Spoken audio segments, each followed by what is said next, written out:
ऐका, ज्या घरामध्ये गरिबाचा तळतळ घेतला त्यानं कितीही कमवलं आणि किती जरी नेलं तरी त्याचा काही उपयोग नाही.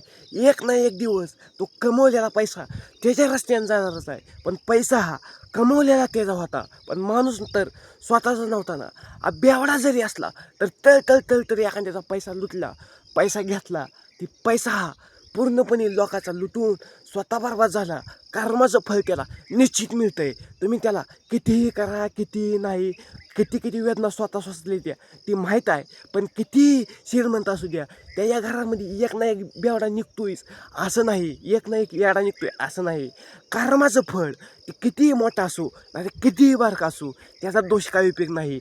म्या कर्म कसं केलं होतं ती कर्म तुझ्या पिढीनुसार पिढी फेडावंच लागणार आहे. आता तू 4 रुपये स्वतःच्या हिमतीवरती चांगलं खात असशील, पण ती 4 रुपये घात कशा कामानं करू शकतात हे स्वतः माहीत नाही. पण ती 4 पैसे लोकांचं तळतळाचंच होतं. पण ती तळतळत हा प्रश्नातून नाही, कर्मातून तळतळाट आला. ते आकाशातून नाही, त्या जमिनीवरून नाही. ते केलेला प्रयत्न स्वतःच्या हिमतीवरती कमवला होता, पण जीवाचं रान आणि घामाचं पाणी करून कमवला. पण तळतळ करून जिंदगी अशी सडून गेली. पण त्या सडलेल्या जिंदगीचं बघणारं कोण नाही. नुसतं आम्हाला कामं करून लुटलं आणि कामं करून हा प्रश्न कर्माचं फळ त्याला निश्चितही मिळतंय.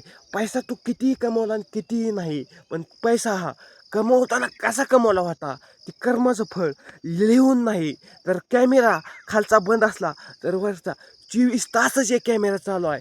ती म्हणजे धरती, आणि धरतीवरती उभं राहिला म्हणजे माणूस, आणि माणसाच्या वर टकोरीवर कॅमेरा आहे तो म्हणजे आसमान, आणि आसमानमध्ये डोळं आहेत 24 तास फेरा फिरवतंय. कोणाचं कर्म कसं होतं आणि कुणी कसं लुटलं कोणाला ह्याचा कर्माचं फळ लिहून नाही. तर पुरं आता खाली फेड नाही, पण डायरेक्ट आता वरती फेड नाही असं नाही. कर्माची फेड आता डायरेक्ट त्याला सरकत लोकाचं कसं केलं दुमतं असं वाकडं होत रस्त्यानं चालावं लागतं. लोकाला लुटलं होतं, आणि तो लुटलेला पैसा ते आता दवाखान्यात घालून कमी रोग पाक थंगून थकला, आणि थकून स्वतः पाक एका जागेला बसलेला काय उठेना का, तर कर्माचं. आणि ही 100% माणसं अशी आहेत ज्यांनी अंतःकरणापासून, सगळी म्हणत नाही, ज्यांनी अंतःकरणापासून, प्रत्येकजणच असते बरं का, सगळी सारखी नसतात.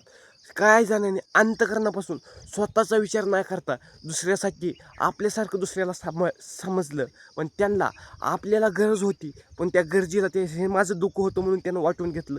ती जिंदगीमध्ये 10 रुपयेमधलं 5 रुपये तर त्यानं आपल्याला दिलं, ते उभ्या जिंदगीपर्यंत सुखाचा घास खातात.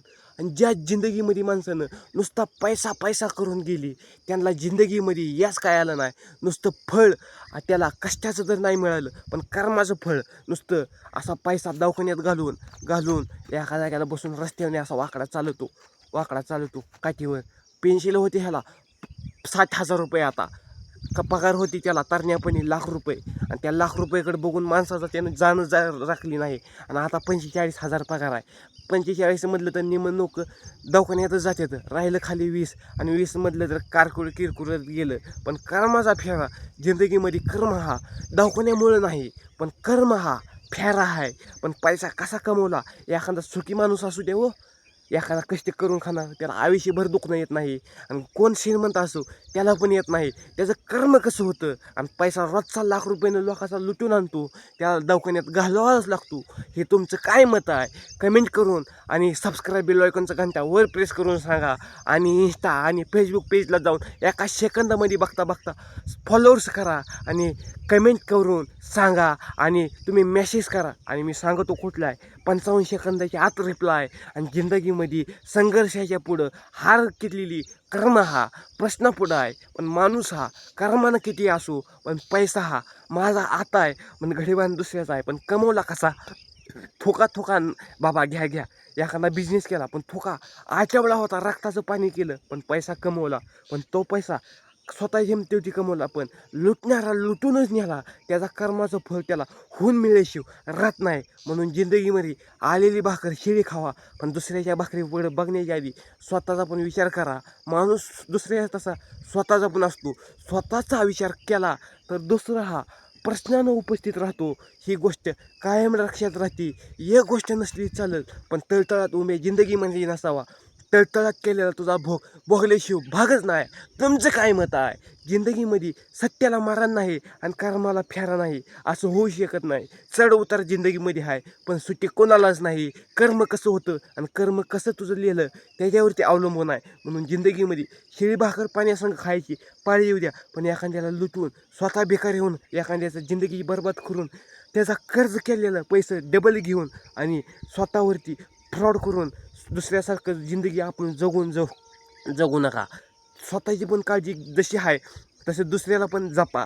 म्हणजे त्याचा जीवाचा आत्मा लागला ना, तर जिंदगीमध्ये तुम्ही किती पैसा कमवला आणि किती नाही ह्याचा काय उपयोग नाही. पण त्याचा आत्मा स्वतःला लागला तर कर्मसुद्धा काही करू शकत नाही. तुझं कर्म चांगलं असलं तर तुला फळ निश्चितच मिळतंय. हे तुमचं काय मत आहे आणि हे कधीही खरं आहे. स्वतःला विचार करून जगा, दुसऱ्यावरती जगू नका.